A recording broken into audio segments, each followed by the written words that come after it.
Let's talk about something that we've been dealing with 2+ years now, and of course, I'm talking COVID.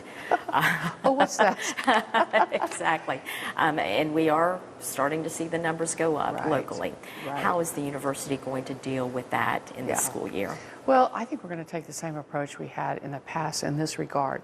We at the outset of, I'm going to tell you two stories about that. At the outset of you think back to that spring in 2020. We sent people home for the last 6 weeks of class. We developed 3 guiding principles that we said going forward. If you don't know what to do, administrators, be flexible, be creative, and be compassionate. That's because everything was upside down. And so we've decided that those continue to be good guides for everything. We brought students back, and what we did in the spring was I actually wrote out this little, I don't know if you heard about this, I wrote out a little fake Wall Street Journal story. So it's the fall of 2022, and COVID is behind us. And across the country, lots of universities ended up closing, taking large financial cuts. But there was one university that actually not only survived but prospered. That was the University of Tennessee in the Smoky Mountains. Here's what they did. I wrote this little article, and then I handed it to my team and said, what did they do? What do we want them to say that we did? And actually, many of the things that we came up with were how we got through that. And so as I think about it, there's been all these versions of COVID. Now we're going to do what we've continued to do. We have testing in the clinics. We're going to continue to encourage people to do what we should have done always. If you're sick, stay home. And be aware of other people's well-being.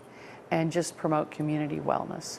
And just live through it like everyone else is. So if you feel uncomfortable, wear a mask. If you feel like but we don't have any mandates about it. And we're all dealing with it at the office. Somebody's got it today, and then somebody else has got, and most everybody's been vaccinated in my sphere, so people aren't that sick, but people can still get sick from it. So we're just going to continue to promote well-being, consideration of other people. If you start to feel uncomfortable, either don't go or put the mask on. Let's talk graduation rates. Where does it stand right now for the university, and how do you see it progressing? Where would you like to be? So here's I'm going to back up and say how we get to good graduation rates is retention. And that's kind of where our big focus is, because graduation rates are a lagging indicator. So the good news for us, one of the reasons our enrollments are up this fall, and they're all up not just with new students but continuing, is because our retention rate right now, if it holds steady, it's over 89%. That means 89% of your freshmen come back the sophomore year. We have struggled at this university for years with it being more like 85%. Now that sounds like, well, from 85 to 89 is not that big of a jump.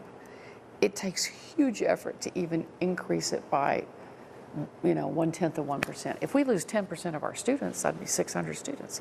So when retention rates go up, 3 or 4 years later, your graduation rates grow up. So we're excited about that. In 1 year, we went up over 1 point. And our goal is to be well over 90s, the 90th percentile. Where are we right now, then? This fall, we think we're going to be at 89.1, and that's up like over 1% from last year. So it's been, and I'll tell you what's contributed to that. 2 years ago, we stood up a division for student success. So one office that wakes up every day thinking about retention rates and graduation. And you may have heard about this in the press, but for example, for the last 2 years, every student that comes to UT, so this preceded your son, but every freshman is assigned a 4-person student success team. Adults who are assigned to your son, picture this, actually they're all adults, but one is a student. One would be an academic advisor. We all know what that person does. Helps you figure out what you're going to major in and get down the road of getting the courses. Another one is what we call an academic strengths coach. So what is that? Every one of our students that comes to the university now takes the Clifton Strengths Finder.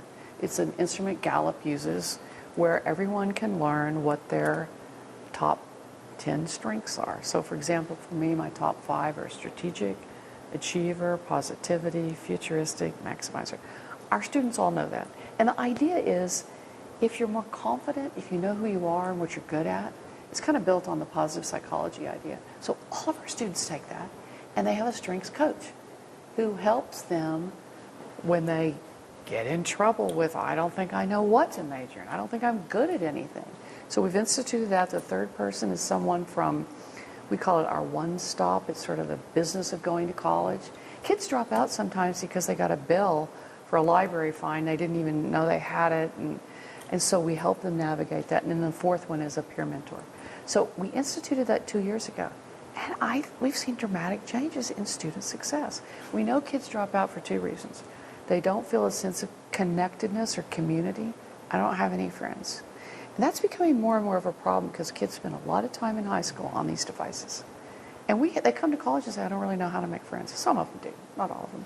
And then the second one is that they drop out, sense of community. Another one is I don't feel confident about being here. I don't feel like I belong here. So that's how we've attacked that. And I am thrilled with the results so far. And I honestly think it's part of why kids want to come to school here. Yeah.